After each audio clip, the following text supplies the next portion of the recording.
TradingView offers a free plan with basic charting tools, while paid plans unlock more indicators, alerts, and advanced trading features. The choice between TradingView free and paid in 2026 depends entirely on your trading frequency. The free plan is excellent for beginners, providing real-time charts and essential indicators, but is limited to one chart per tab, 3 indicators, and a single alert alongside ad interruptions.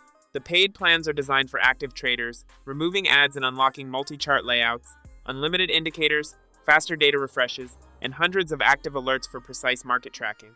While the free version works well for casual tracking, upgrading is essential for professional trading. Monthly plans cost $14.95 NAMO for Essential, $34.95 MO for Plus, $69.9 MO for Premium, all with 30-day trials, and $239.95 MO for Ultimate with a 14-day trial. Switching to annual billing saves up to 17%, dropping prices to $12.95 NAMO, saves $24.90 YR, saves $69.90 YR, and $199.95 NAMO.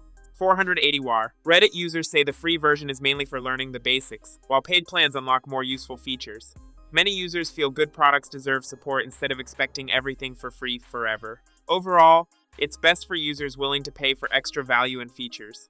Overall, the free version is good for beginners, while paid plans are much better for active traders and advanced analysis. If this guide helped, don't forget to like and subscribe for more practical reviews.